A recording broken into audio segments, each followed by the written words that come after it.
Okay, welcome to this video on how I sharpen my knives. In the video I'm going to discuss a whole bunch of techniques, so while I'm demonstrating using my method of sharpening, we're going to touch on the pros and cons of a whole bunch of other types of sharpening and talk about the underlying geometry that's going on, so no matter what type of sharpening system you use, you'll understand it better once you've watched this video. This video is part of the virtual online spoon carving course that I do. That's a month-long course. If you're interested in taking part, I'm signing up March, and you can find out more about it on my website. So, I used to use all sorts of different sharpening methods, and I struggled to get an edge that was as good as how the Mora 106 came from the factory. And it wasn't until I saw a video of Robin Wood demonstrating using sticky back sandpaper attached to a block of MDF that I thought, well, sandpaper, that's an interesting idea. But I looked into sticky back sandpaper, and it was expensive to buy a big roll of sticky back sandpaper. So I realized that I could buy, and I tried going to my hardware store, but they didn't have high enough grits. They didn't go up high enough. Generally about 1,000 is the highest I can find in the hardware stores around me. So online, on Amazon, I was able to buy a mix pack of automotive grit sandpaper. It comes in sheets like this. And, it's about $15 to buy a mix pack of grits ranging from 400 to 3,000 grits. So that's perfect. And then I had these blocks from my kids' building block set. You can see it's not even square, but it is flat on top. This side is a bit dish, so don't use that side. You could use a chunk of 2x4. The main thing is that this surface is nice and smooth and free of any knots. So I like this process. I developed it over time, but the main thing I like about it is that it keeps everything up in the air, which means that the knife can make micro adjustments to stay engaged with the sharpening surface. My biggest problem with putting a block on a table and sharpening on that is that as soon as you isolate the block by putting it in a vise or putting it on a table, and you think you're getting a lot of control because you're using two hands then, the problem is that when one thing is held still, the other thing has only one passage through space where it will be perfectly registered against that surface. There's only one, and your job is to use both of your fingers to try and get it right. The problem is you almost never get it right. Even with practice, sometimes you get it wrong. Whereas when you use things up in the air in your hands, if this is not fixed, then the number of ways that you can get it right are infinite, because the blade can always adjust to match the sharpening surface. And it shifts your focus. It shifts your focus from, are my fingers doing it right, to, is the bevel flat on the sharpening surface? And that's really the key. If the bevel is flat on the sharpening surface throughout the entire stroke, then you're good. That's all you need to make sure that you do. And having everything up in the air, for me, makes all the difference in having it be that way. So you'll see in all my different sharpening videos, I do everything in hand. At most, I rest something on my knee. But I've had by far the best results from that. So now, I use a block that's about this size, and I use the narrow side. And part of the reason for that is that I want to keep my fingers safe. If I used the big side, thinking I was going to be more efficient that way, then I'd be struggling to keep my fingers down below this surface, and guaranteed at some point they'd pop up above and I'd cut it with a knife. So by using the narrow side, I'm able to push up easily with my palm, pull down with my fingers, get it relatively tight, but you can see there's still a little bit of air in there. But the main thing is that my fingers can be well down below the surface and still be safe that way. So, and then I can scrunch the sandpaper around, keep shifting it around, and use up every little bit of the sandpaper except for this little bit at the edge. And then this little bit at the edge gets used when I sharpen the hook knife. So it's a very efficient way of using all of the sandpaper.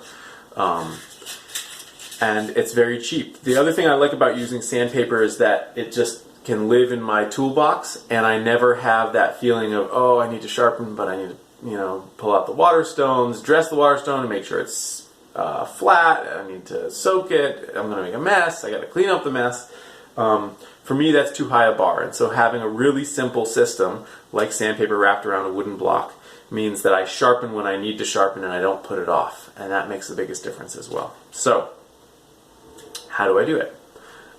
I pull the sandpaper down with my fingers, pushing up with my palm, pulling down with my fingers.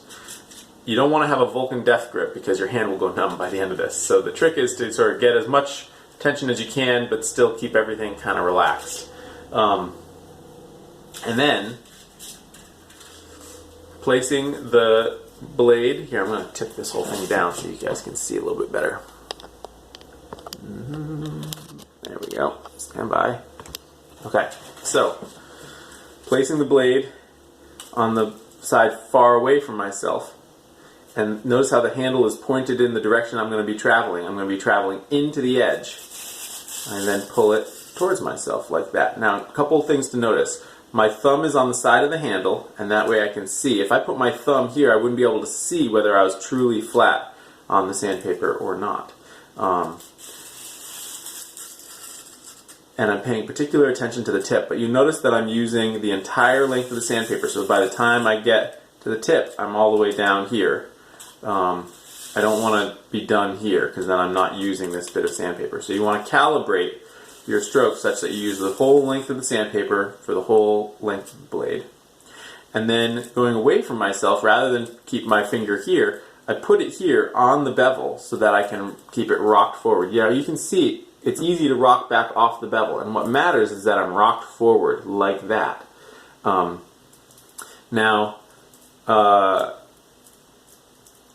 If you smush your finger like this, it's going to feel like the edge of your finger, which is on the sandpaper, is going to get sucked underneath the edge as you make your pass. It won't, but it'll feel that way. So keep your finger, use the tip of your finger, and you should be able to take away all of your other fingers and be pressing down hard enough that the whole thing is stable like that.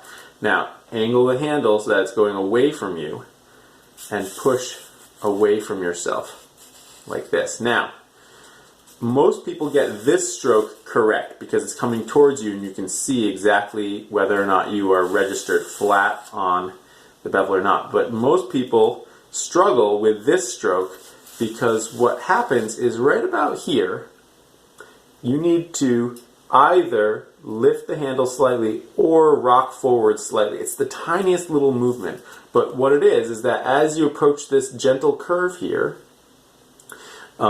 the angle that the knife needs to be to keep that bevel flat changes just slightly. And so the way I think about it is it's a slight forward rotation. You see that? How slight my fingers are doing that forward rotation, but it's that motion.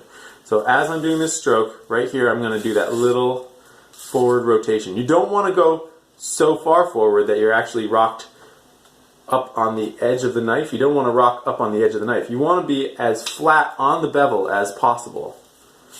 Just like that. But if you don't have that thought in your head of, oh, I need to have that forward rotation, then most of the time you'll fall off like this. Sharpening is all about having precision in your movements and paying attention to what's happening. Now, once you've done a couple passes with this lowest grit, you can look at the scratch marks that you're making. Wipe off the blade first on your pant or on a rag. And you can look at the scratch marks and you'll be able to tell, look at it on both sides, you'll be able to tell if your form is good or not. Because if your form is bad, you'll see the shiny areas where you aren't scratching. And you'll be able to see if you are actually missing the tip completely. That's often what happens, is that people will get sloppy partway through their pass and they'll just fall off of the bevel completely and they'll just miss the tip. And you'll be able to see that from the scratch marks.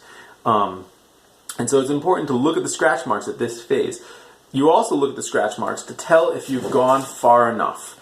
Because the most important thing with this stage of sharpening is to get the edge back to a true triangle. Now, when your knife is dull, what's happened is that under a microscope, there is a rounding at the edge. And as you are sharpening and sharpening and sharpening, you're getting closer and closer to a true triangle. But until you get to that point where it's a true, actual triangle, you're still going to have a little bit of rounding at the edge. And that's going to be a problem because your knife is going to still feel dull. So the biggest thing when people tell me, oh, I've been sharpening for a long time, but my knife is not sharp yet, it tells me that they haven't gotten that edge geometry correct yet, and they haven't gotten back to a true triangle. So the way I tell if I've gotten back to a true triangle, I call the flash method. What you want is to have your knife with the edge facing a window. Window is best to have the light coming in from the side. It doesn't need to be strong sunlight, and in fact, if you're sitting not in direct sunlight, it's often easier. And what you want to do, and you're not going to be able to really see this from here, nor is it really going to show up because this knife doesn't have really any rounding at the edge. But you want to twist the knife handle like this. And the bevel is going to be all in light or it's going to be all in shadow. All in light, all in shadow. That's what it looks like from my perspective. Now don't be confused by this bit in the middle here. This is the hollow grind on the knife, and we'll get to that in a second.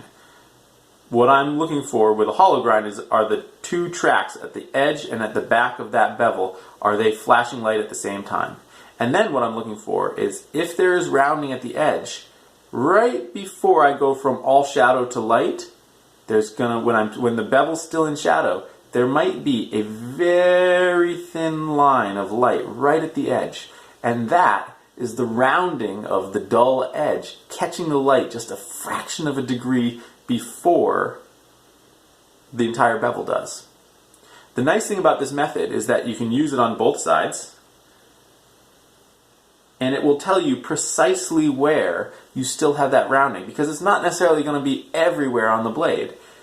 Often, when you're sharpening, the bottom portion of the blade gets sharpened first, completely. It gets down to that true triangle first, but it takes a little bit longer to get the tip. And so by using this method, you're able to watch that very, very, very faint thread of light gradually work its way up to the tip and then completely disappear. And that tells you that you've gone far enough, as long as you've dealt with any damage. You obviously want to get down below any nicks or tears in the blade also. So sticking with the lowest grit until this geometry is correct, until you've completely eliminated any secondary bevel, is the most important part of sharpening. There's no point in walking your way up through successive grits and getting into finer grits of whatever system you're using until this geometry is correct, because as you walk up through the grits, it gets successively slower and slower to change the geometry, because the finer grits are really just going to polish the surface. They're not going to change the geometry the way that the lowest grit will. So what is that lowest grit? I'm using 600 grit right now. I often use 400 grit, particularly if I need a lot of work done. If I feel like, oh, this knife has really got dull. I wouldn't go below 400 grit. It just gets a little too bouncy. Often I'll use 800 grit if not much needs to be done, but 400 to 800 in that range is a good starting grit. And then you're going to walk your way up through the grits. Now, the other important thing that you can do for your knives to keep from having to sharpen out damage is to always, always, always sheath them. That's true in part to keep your hands safe, but it also is because it's so easy to damage a knife, particularly a Mora blade that has that pea-pod handle. They want to spin. And if you put it down on a table so you can take a groovy picture for Instagram, and then you jostle it with your elbow and it spins up against your coffee cup, well, guess what? You're going to have a nick in the blade where it hit that, because the porcelain of the coffee cup is going to damage the edge of your blade. And damage takes a lot longer to remove than simply a dull edge. So you want to always, even if you're putting your blade down for 5 seconds so you can take a sip of coffee, put a sheath on it. And let's see, is there something more to say before I go on? No. Alright, so this isn't going to take very long. If your blade doesn't need a ton of work, then it shouldn't take very long to get back to that true triangle of an edge, right? It should take just a few passes per side to push back to that edge. And you want to do as few passes as possible, because each pass is an opportunity for messing up the geometry. So you want to do as few passes as possible to get the job done. You want to get the job done, but the more passes you take, the greater the risk of you creating a convex bevel because of imprecision, because you didn't hold it quite precisely. And each time, and as it gets more and more convex, it gets easier to convex, because it becomes harder to, if all you're paying attention to is that edge truly flat on the sandpaper, but you already have a convex bevel, then it starts to compound itself, and before you know it, you end up with a bevel that has quite a bit of curve to it, and then it can be really difficult to make delicate, thin cuts. And we'll get into what to do about that in a separate video. Once you feel like your edge that the edge geometry is correct, that you've gone far enough and it's back to a true triangle, you've used the flash method to determine if there's any thread of light, and you've determined that there's none. Then you start walking your way up through the grits. And the rule of thumb is, if you double grits, you're going to do about 10 or 12 passes to replace the coarser scratch marks with the finer scratch marks. Now I'm jumping from 600 to 2000 because that's what I have. So I'm going to do about double that. So you can see, it's just a rule of thumb. There's nothing, it's not so precise as that. I remember when I started sharpening, I remember thinking like, oh, I have to have exactly these grits of sandpaper, but that's not the case. It's just, it just takes longer to replace those scratch marks with the other scratch marks. So you can see this is about the paste that I use. You can also see that it doesn't really matter that the sandpaper isn't pushed down completely. The blade pushes it down in front of it just fine. It doesn't wrap up around the blade. It's stiff enough that it doesn't do that. And so you don't end up rounding the edge with the loose sandpaper at all. It just pushes down as long as you're holding it relatively snugly like this. So, almost there. Finger on the bevel going away from yourself. Thumb on the handle going towards yourself. And again, the proof is in the pudding. You have to make sure that the edge is truly flat on the sandpaper for this to work. Now notice that I'm not resting my elbow on my knee. It's tempting to rest your elbow on your knee, but then you've locked in this variable much more, which means that it's easier to get this wrong. So I sit up, have everything loose in the air. Elbows are in, but they're not locked in super tight. Good. Now, we're going to proceed. We'll wipe your blade before you look at it, because otherwise any little bit of dust will catch the light and kind of throw off your sense. What I'm looking for now is scratch marks. I'm not looking for the flash method. The flash method is only important for that first grit. It's not going to tell you anything after that, because in theory you've gone until you no longer see that thread of light. So you're not going to see that thread of light anymore as long as your form is good.